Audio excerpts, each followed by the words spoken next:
Queen Victoria married the man she loved, and she was very happy throughout her marriage, having 9 children. Yet despite that happiness, she always said that she hated being pregnant. She also claimed that she did not like babies, saying that they were as ugly as toads. Another outburst she recorded in her diary, when she learned she was expecting her first daughter, was, "I became pregnant immediately, and that made me feel an uncontrollable rage. I cannot understand how anyone could desire this, right at the beginning of marriage." And when her beloved husband died prematurely, she wrote in her diary, "I find no comfort in the company of my children." In fact, she rarely felt the desire to be with them. "I wonder why Albert had to leave me, and they remain at my side." Such was Queen Victoria, and everything was recorded by her in the numerous diaries she left behind. Each of her 9 children reached adulthood, and on this channel, we are going to create a saga about the life of each one of them. This is the story of the princess, who, most probably, was the most sensitive of all the siblings. She lived a life that, although surrounded by royal privilege, was marked by tragedies and challenges. Amid the profound melancholy of the 19th century, she had to face painful losses and family dilemmas that tormented her until the very end. In today's video, and continuing with the saga The Children of Queen Victoria, here on Portraits of the Past, we move on to the 3rd chapter to speak about her, the one who was the 3rd daughter, Alice of the United Kingdom, Grand Duchess of Hesse. She was born on the 25th of April, 1843, at Buckingham Palace in London.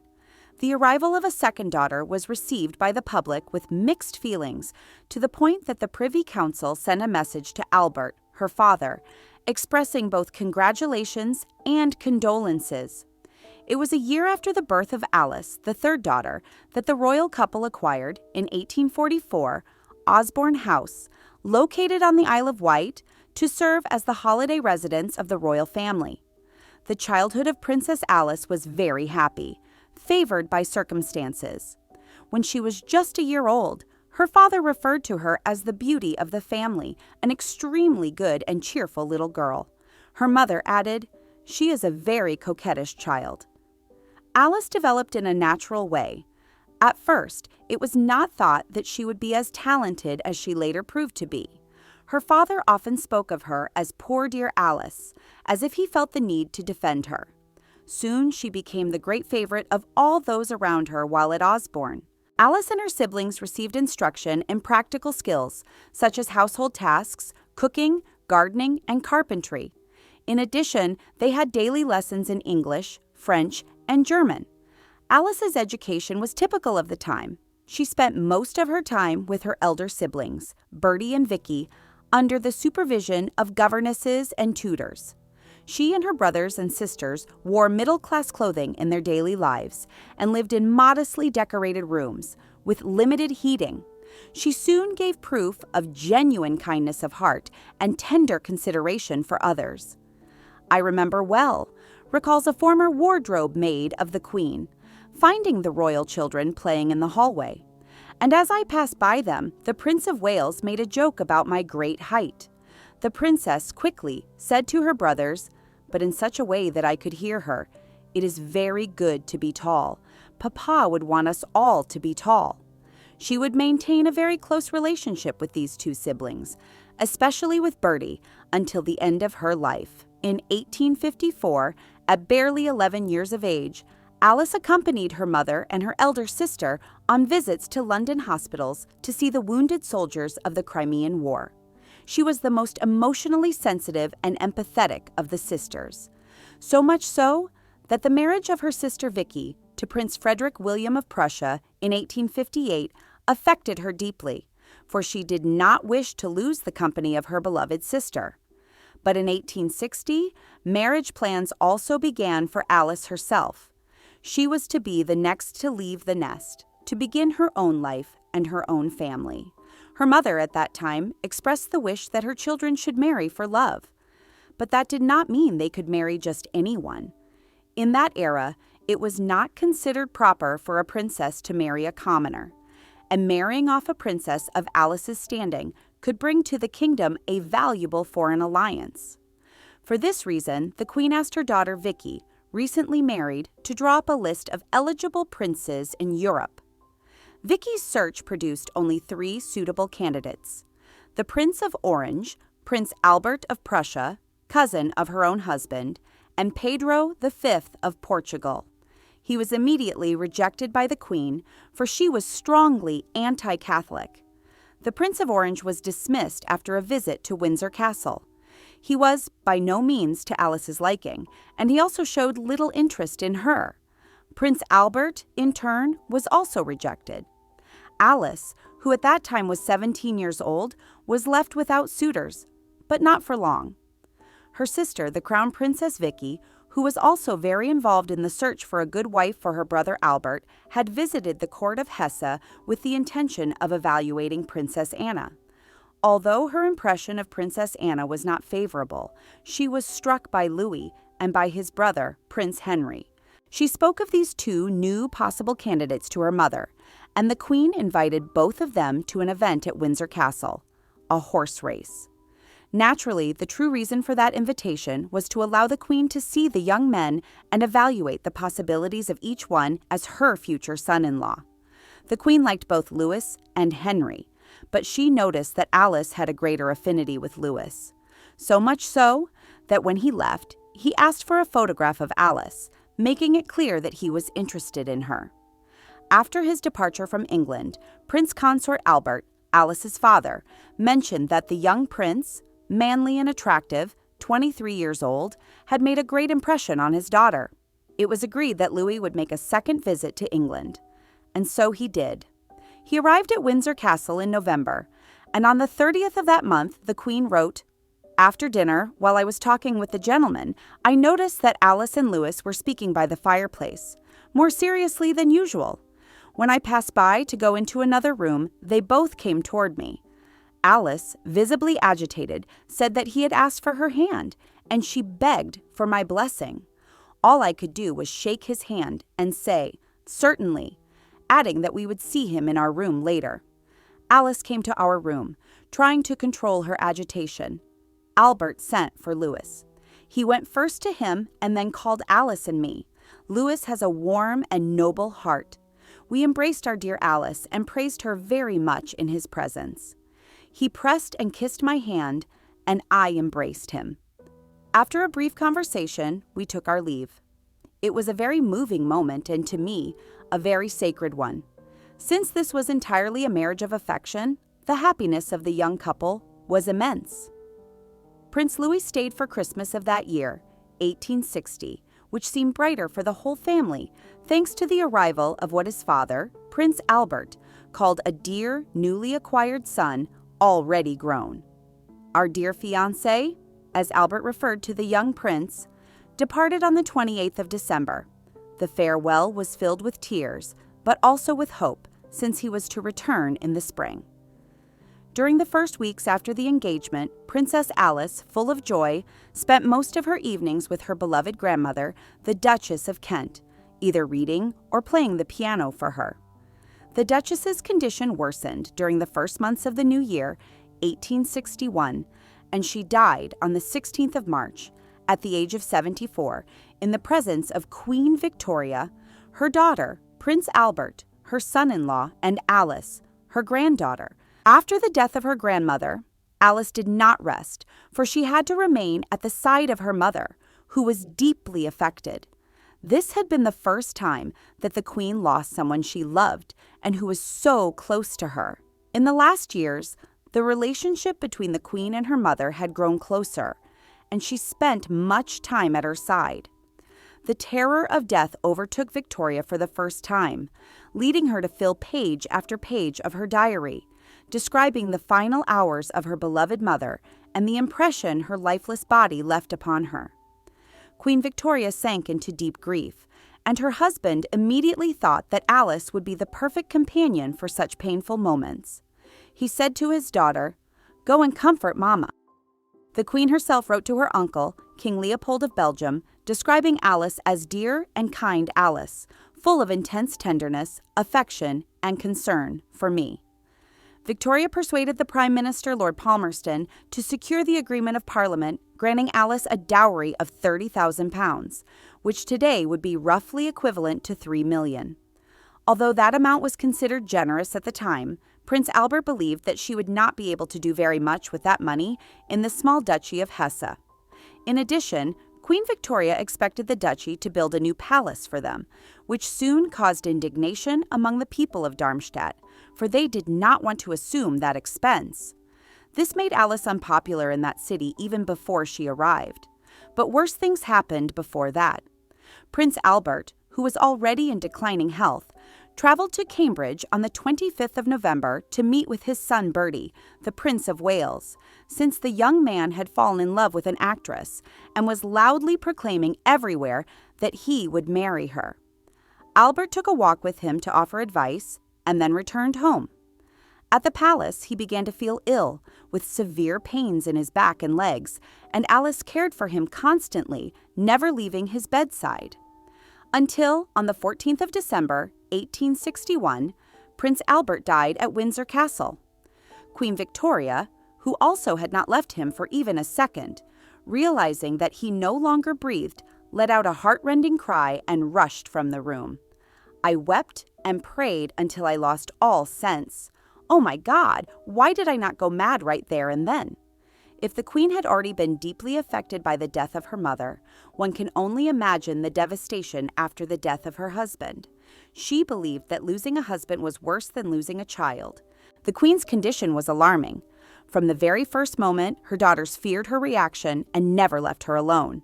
Alice slept beside her, and a nurse gave her laudanum so that she could rest.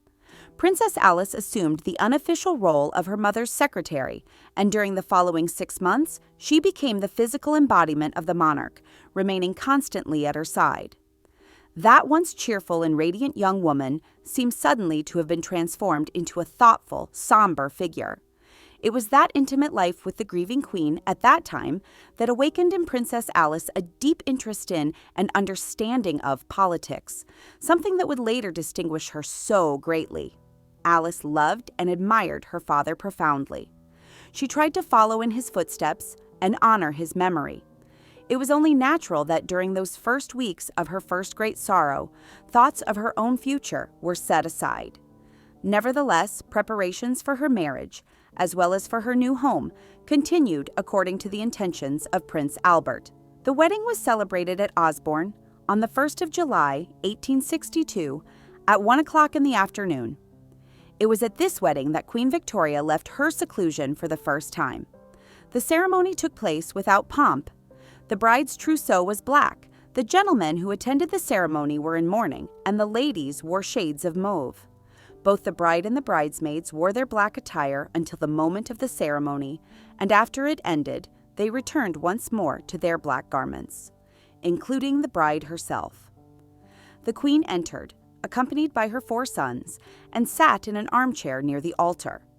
Alice was led by her uncle Ernest II, Duke of Saxe-Coburg and Gotha, brother of Prince Albert, and accompanied by 4 bridesmaids, her younger sisters, Princesses Helena, Louise, and Beatrice, and also Louis's sister, Princess Anna. For the ceremony, Alice wore a simple white dress and a wreath of orange blossoms. The Queen wept throughout the entire event. The Prince of Wales, Edward, and his brothers did everything they could to shield their mother from the gaze of the public. For those tears were not tears of joy at her daughter's wedding, but of infinite sorrow for the loss of her husband. Not even the weather favored that summer day. The sky was overcast and strong winds blew. The Queen wrote to her eldest daughter, Vicky, that the ceremony resembled more a funeral than a wedding. She also remarked to Lord Tennyson that it was the saddest day I can remember. The ceremony was described as the saddest royal wedding of modern times, in which the bride herself, Princess Alice, declared that she made an effort not to appear too happy. Alice was careful not to displease the Queen after her marriage, and when Victoria visited the couple for the first time, Alice again tried not to show too much happiness. Nevertheless, the involuntary displays of joy from a newly married Alice stirred the Queen's jealousy at her daughter's happiness. Our life is very, very happy. I wish for nothing on earth. To be able to create a bright and comfortable home for my dear husband is my constant goal." Alice and her husband arrived in July of 1862 in Darmstadt and were received with great enthusiasm. Yet she did not immediately adapt to the new environment. She felt homesick and could not believe that while she was so far away in Germany, her mother remained sunk in deep grief and her father was no longer alive. She was happy in her new married life, but she worried constantly about her mother's well-being. On the other hand, regarding her daughter's departure, the Queen wrote the following: "It has now been 2 weeks since our dear Alice left, and strange as it may seem, and despite all that she has done for me, I miss her little. I am so lonely, but it is because of another great loss.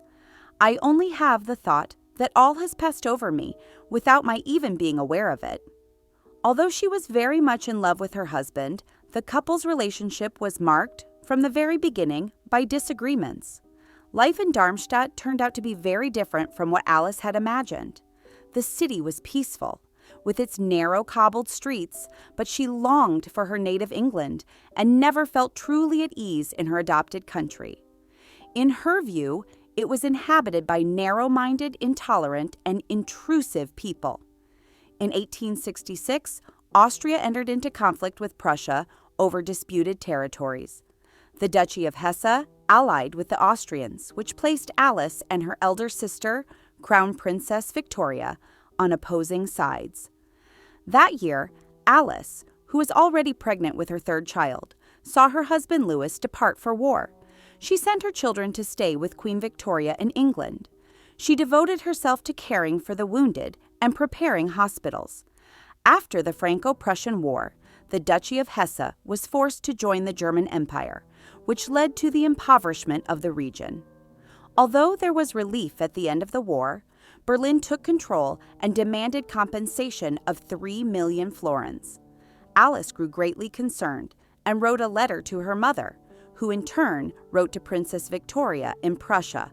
Victoria replied that there was not much she could do to ease her sister's situation, for it was one of the inevitable outcomes of war. In the end, the Prussians proved generous, and it is quite possible that Alice's being the sister of the Crown Princess weighed heavily in that generosity. Alice had to adjust to a life without luxury or display. During that period, she wrote to her mother saying, "We must live very economically, avoid outings and social interactions to save as much as possible. We are facing financial difficulties in certain respects." These restrictions negatively affected the dynamics of her marriage. Her husband was already very different from her. Alice, sensitive and emotional, gifted with intellect, contrasted strongly with Louis, who was more superficial and reserved, displaying even childish traits. She established a close friendship with the theologian David Friedrich Strauss, a highly controversial figure who believed that the Bible should not be interpreted literally as the Word of God. That perspective challenged the orthodox beliefs of the time and was considered heretical by many. Alice's friendship with Strauss was quickly disapproved of. For example, the Empress Augusta of Prussia, mother-in-law of her sister Victoria, called her an atheist. Alice tried hard to adapt to her new country and the position she occupied, but she always felt like a stranger there. She began to experience deep melancholy and frequent nervous breakdowns. Her health problems were made worse by the fact that in the first 10 years of her marriage, she gave birth to 6 children. Her eldest daughter, Victoria, was born at Windsor in the presence of her grandmother, the Queen, in April of 1863. Then followed Elizabeth in November of 1864, Irene in July of 1866, Ernest in November of 1868, Friedrich in October of 1870, and Alice, the future Alexandra Feodorovna of Russia, in June of 1872. The relationship between Princess Alice and her mother became difficult and would remain so until the end. One of the reasons that most displeased the Queen was Alice's decision to nurse her own children. The sovereign was even more disturbed to notice that, occupied as she was with the care and upbringing of her children, Alice visited England less and less. In January of 1871, the German Empire was established. Alice was proud to see Germany united, but at the same time she felt sorrow for her husband, who was now obliged to fight alongside the Prussians. The two of them spent nearly a year apart, meeting only during brief intervals of the war. At the end of that year, Alice traveled to Balmoral to visit her mother, whose health was weakened. However, she had the impression that she was not very welcome there. As a result, she and Louis stayed with the Prince and Princess of Wales at Sandringham. But the prince, Alice's dearest brother, fell gravely ill with typhoid fever. He hovered between life and death, and she remained constantly at his side until, miraculously, Edward recovered. When the prince was out of danger, Alice, emotionally drained, was forced to take to her bed for several days. After the prince's recovery, Queen Victoria, who was still very irritated with her daughter, did everything she could to attribute the heir's restored health to the Princess of Wales, rather than to Alice. The Queen also found Alice's interest in gynecology and the human body to be very strange and unpleasant. When Alice's sister Louise married on the 20th of March, 1871, the Queen wrote expressing her wish not to have to meet Alice so soon. She explained that she did not like her daughter's curiosity, and worse still, described her as indelicate and rude. The Queen was also greatly irritated by Alice's letters, in which she complained of her financial situation and above all of her habit of trying to cheer her mother whenever she visited. The sovereign did not wish to be consoled, preferring instead to remain immersed in her own grief, without interference. Moreover, the fact that Alice did not share in her mother's isolation and mourning only deteriorated their relationship further. On the 29th of May, 1873, tragedy struck. Her son Friedrich, who suffered from hemophilia and was only 2.5 years old, accidentally fell from a palace window while his mother watched helplessly, unable to prevent the accident. Although he survived the fall, and the doctors believed that he might recover, Friedrich died during the night from a brain hemorrhage. It is likely that, had he not suffered from hemophilia, he would have recovered without major consequences. Princess Alice was utterly devastated, and she made sure that no one would ever forget her beloved Fritz, as she affectionately called him. Like Queen Victoria, she plunged the entire family into a prolonged mourning.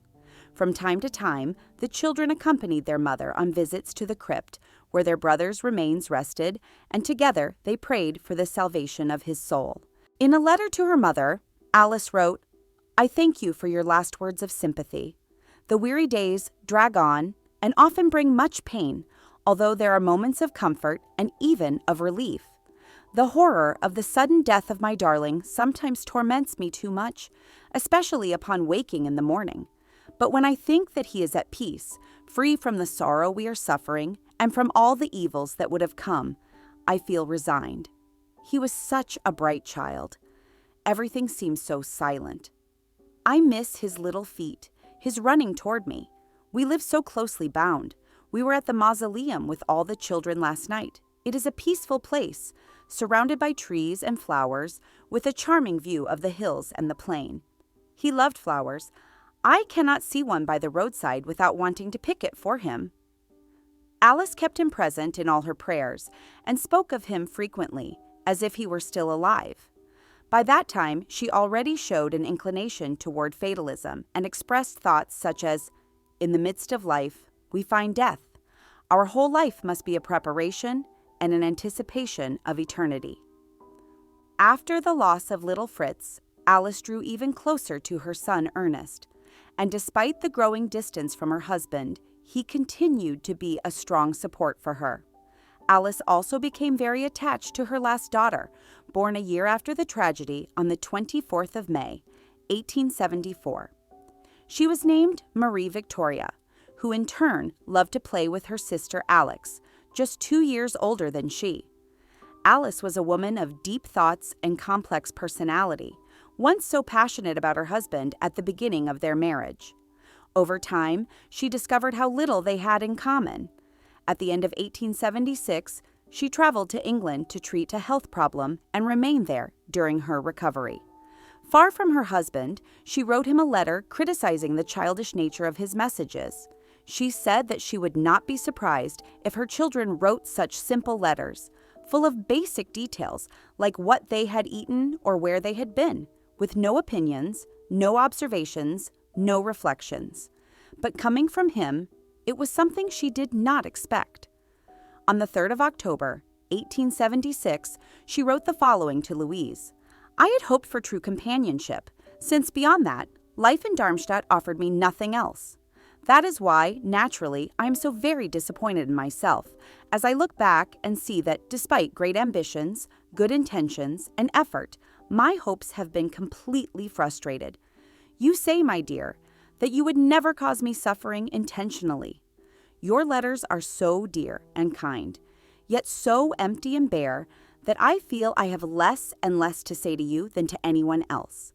Rain, fine weather, things that happened, that is all I have to tell you. It is so distant from my true self, from my deeper life.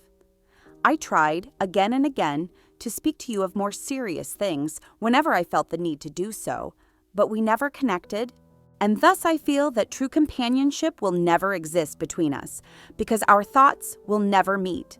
I also love you very much, my dear husband, and that is why it is so sad to feel that our life, in spite of everything, still remains so incomplete.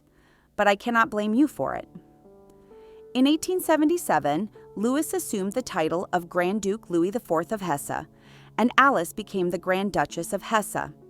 The responsibilities of her new position caused her considerable anguish, for she feared she would not be equal to the expectations of the people. Although she devoted herself, from the very beginning, to social activities and the improvement of hospitals, Alice felt deeply uncomfortable in taking on that role. In 1878, she wrote an extremely distressing letter to Queen Victoria saying, I do not think you know, Mamma, how distant I feel from well-being and how much my strength is abandoning me. I am almost useless. I have never felt like this before. I am living on a sofa and I see no one. And still, I grow worse. At that time, the Grand Duchess spent most of her days in her room. She never truly recovered from the loss of her son. Her daughter Alice, who would later become the last Tsarina of Russia, and who, at that time, was only 6 years old, remembered that the rare moments she shared with her mother were not particularly comforting. Her mother often spoke about heaven and death, emphasizing how soon they would all be reunited with little Friddy. In the summer of 1878, the family traveled across Europe, visiting magnificent palaces and fairy tale castles, enjoying the company and hospitality of uncles and aunts, and playing with cousins. However, upon returning home, they faced an unexpected tragedy. In November, Princess Victoria, her eldest daughter, was suddenly struck by diphtheria. The Grand Duchess quickly isolated her from the rest of the family and from others in the household, but unfortunately, it was in vain. Princess Alice personally oversaw the medical care, with the help of nurses and doctors. There were 8 in total. The terrible suffering of Alice during this illness, which attacked one by one her dearest loved ones, is best described through her own telegrams and letters to her mother. From the 8th to the 15th of November, several desperate telegrams were sent. Princess Victoria was diagnosed with diphtheria. The Grand Duchess Alice is extremely anxious. There is improvement in Victoria's condition, and she is out of danger. Alice's daughter Alex has also fallen ill with diphtheria. The Grand Duchess is deeply worried. The situation is grave, with Alex presenting serious symptoms. Alex is tolerable, but the youngest daughter, May, is very ill, with high fever. Irene has also been infected. Prince Ernest and the Grand Duke have also been struck by diphtheria, with the exception of Princess Elizabeth, who was the only one to escape the infection. She was sent to her grandmother's home so that she would not catch the disease. Little Princess May has shown no significant improvement and is suffering greatly. Louis's fever is rising. Ernest's throat is very inflamed, but Louis has fewer spots. Alex is recovering. This series of telegrams demonstrates the gravity of the situation, with several members of the family stricken by diphtheria. The Grand Duchess Alice was clearly distressed and anxious as the illness spread rapidly among her children. Sympathy for her, in her immense struggle and anguish, was universal. Special services were held in many churches, with prayers for the recovery of this much-loved family, both in Germany and in England. On the morning of the 16th of November, little sweet Princess May, the ray of sunshine of the Grand Duchess, was taken from her arms forever. Alice sent the following telegram to her mother. "Our little one has been taken. I told my poor Louis this morning he is better. Ernest is very, very ill, in great distress. The sorrow is beyond words, but God's will be done. Our precious Ernest remains a source of so much fear. It is terrible. The others, though not yet safe, are better. Ernie is decidedly better. I am full of gratitude. My patients are improving. I hope soon they will all be recovered. Final great painful farewell at 3 p.m. The coffin had to be closed very quickly. It was completely covered with flowers. The Grand Duchess entered the room silently, where it had been placed. She knelt near it. Then she rose, and the funeral service began. When it ended, she cast a long and loving gaze at the coffin that hid her little daughter. She then left the room and slowly ascended the stairs. At the top of the staircase, she knelt and looked into the mirror before her to see the little coffin being carried out of the house. When everyone had left the palace, she went to her husband, who was still very ill. The Grand Duchess Alice had personally arranged every detail of her daughter's funeral. She also kept the news of May's death secret from her children for several weeks. And even after burying alone her 4-year-old daughter, Alice continued to endure an indescribable anguish, for her other children and her husband were still in grave danger of death, as shown by this telegram sent to the Queen on the 19th of November, one day after May's burial. Ernest thought he was dying during the night and was in a terrible state for several hours. Louis is also very nervous, but not worse. Ernest has had a relapse, and our fears have increased. I am in agony between hope and fear. The Grand Duchess desires that her warmest thanks be expressed to the nation for its heartfelt sympathy. Our dear May is waiting for us above and is spared our anguish. Thank God, her happy, sunny existence was a bright point in our lives, but oh, how short it was. When her son Ernest improved a few weeks later, she finally found the courage to tell him about May's death. His reaction was even worse than she had anticipated. At first, he refused to believe it. While he wept, Alice broke the rule against physical contact with the sick and kissed him. It is believed that it was at that moment that she contracted the disease. There is another hypothesis as to how Alice became infected, which seems to have happened earlier, about 3 days after her daughter's funeral, when Ernest was still very ill, but worried about his little sister and unaware of her death.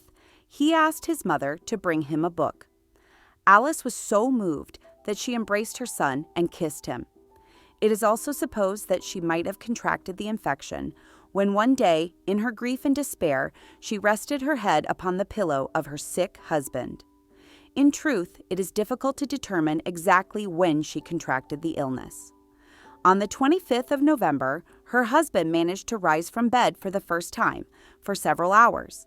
And on the 6th of December, he and Prince Ernest went out together for the first time in a closed carriage. It was that day that the Grand Duchess Alice wrote for the last time to her mother, Queen Victoria. So many deep and solemn lessons we have learned in these times, and I believe all works together for good to those who believe in God. So many sorrows and afflictions have come and will still come through many years. The gratitude for those who remain is so strong. Life is not endless in this world, thank God. There is much joy, but oh, how much sorrow and pain. And as the number of those we love in heaven increases, the passage becomes easier, and home is found there. I am so thankful that all have been spared the terrible realities I have endured, and alone I was yet able to bear it. But daily I must struggle and pray for resignation. It is a cruel grief that will last for years, as well I know. On the night of the 7th of December, she complained for the first time of feeling unwell, and the next morning the unmistakable symptoms of diphtheria began to manifest in Alice. During the first day of her illness, she settled various matters and gave instructions in case of her death. Even so, it was evident that she believed she would recover. She bore her great sufferings with patience. Those were dreadful days. Everything possible was done to ease her pain. Everything possible was done to encourage her. High fever appeared at the onset of the illness and did not subside on the third day, as in previous cases. At times she was very restless and distressed. At other times she spoke movingly about her home. She also inquired kindly about the poor and the sick of the city. On the morning of the 13th of December, the doctors could no longer conceal from her husband that all efforts to save her life were in vain. And as the danger increased, the Grand Duchess spoke as though she felt better. She even read 2 letters to her husband, the last being from her mother. After a few hours of deep sleep, she awoke perfectly conscious and took a little nourishment. She then prepared to rest again, saying, "Now I'm going to sleep once more." And she never woke from that sleep. On the morning of the 14th of December, around 8 o'clock, Princess Alice died peacefully, murmuring to herself, like a child going to sleep. From Monday to Saturday, 4 weeks. Dear Papa. She died exactly 4 weeks after the death of Princess May and 17 years after the death of Prince Albert, her father. On the night of the 17th of December, after a solemn service, the remains of the princess were quietly transferred from her palace to the chapel of the Grand Ducal Castle. The next day, amid the universal mourning of both poor and rich, the coffin was placed in the mausoleum at Rosenhohe. Her brothers, the Prince of Wales and Prince Leopold, were present. Queen Victoria, deeply moved by the loss of her daughter, sent a letter full of emotion and sorrow to her grandchildren, in which she promised to be a maternal figure for them. Alice was the first daughter of Queen Victoria to die. The sovereign noted the coincidence of the dates of Albert's and Alice's deaths as almost incredible and mysterious, writing in her diary on the day of Alice's death, "This terrible day has come round again." Shaken with grief, she wrote to her daughter Vicky, "My precious child, who stood by me and supported me 17 years ago, on this very day taken by such a dreadful disease. She had the same nature as dear Papa, and much of his character an entire devotion to duty." For her part, Princess Vicky wrote to her mother a 39-page letter, expressing her grief and mourning deeply the death of Alice, the sister to whom she felt closest. However, she and her husband were forbidden to attend the funeral by the German emperor, who was concerned for their safety. In one of her last letters to her mother, Alice wrote the following: "All show great sympathy. I hear everywhere that the humbler classes have shown strong attachment to us and to the House of Hesse. Among the common people, this situation through which I am passing goes straight to their hearts, for our position does not separate us so much from them, and in death, in danger, and in sorrow, the palace and the humblest home are visited in the same way."